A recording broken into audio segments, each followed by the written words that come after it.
Goeiemôre my broer en Sissa, wees gegroet in die wonderlike naam van Jesus op hierdie geseënde Woensdagoggend en baie dankie dat ek die voorreg het om vir julle te kan bid vanoggend. Ek glo en vertrou julle het 'n goeie nag gehad en dat julle reg is vir hierdie dag wat voorlê. Kom ek bid vir ons.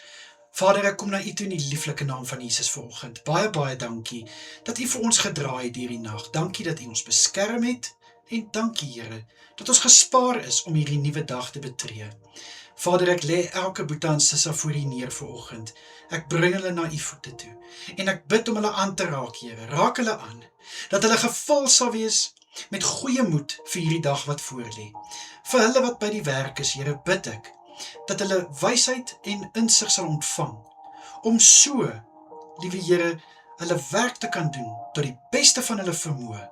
Ek bid in Jesus naam, dit wat hulle hande vind om te doen by die werk, dat dit voorspoedig sal wees, sal lei na voorspoed, en ek bid dat hulle sukses sal behaal, Here, en kan getuig aan die einde van hierdie dag, van die goedheid en guns van Jesus Christus.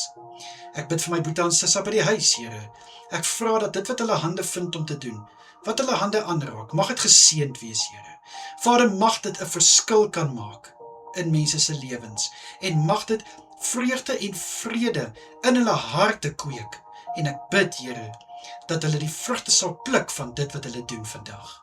Here, ek bid ook so vir elke boetie en sissa wat nou gaan slaap na laasnag se werk, bid ek vir goeie rus. Ek bid, liewe Here, dat U vir hulle sal aanraak met die hand van kalmte, dat hulle rustigheid sal hê wanneer hulle slaap, sodat hulle verfris en versterk sal wees wanneer hulle die volgende skof moet aanpak later in Jesus Christus naam. Vader, ek wil eerstens vir U kom baie dankie sê vanoggend, waar ek nou al getuienisse gekry het, van mense wat hulle harte vir U gegee het. Vader, dankie. Baie dankie. Ek bid, Here, om by elke een van hierdie mense stil te staan. En liewe Here, die nuwe pad wat nou vir hulle voorlê.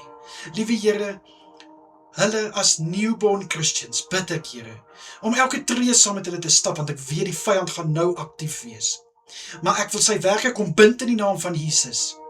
En ek kom spreek die hand van Jesus Christus oor hulle. En ek bid, liewe Here, elke tree wat hulle gee, dat hulle swak hand in U sterk hand sal hou. Ek bid, liewe Here, dat hulle oë gefokus sal wees op U. Liewe Here, dat U so duidelik met hulle sal praat, en dat hulle sal weet, Vader, sal weet, wie is hulle bron, wie is hulle Vader en hulle Skepper. In Jesus Christus naam is dit vanoggend my gebed. Ek bid ook, Here, en ek vra om asseblief elke boetie en sissa te beskerm deur hierdie dag, en sal U asseblief vir elkeen veilig hou waar hulle self bevind. In die lieflike kosbare naam van Koning Jesus is dit my gebed. Dankie, Vader. Amen en amen. My boetie en sissa, julle moet 'n wonderlike dag verder hê. Kyk asseblief mooi na julleself, en natuurlik as dit die Here se wil is, bid ek vanaand weer vir elkeen van ons. Tot dan, mooi bly almal. Totsiens.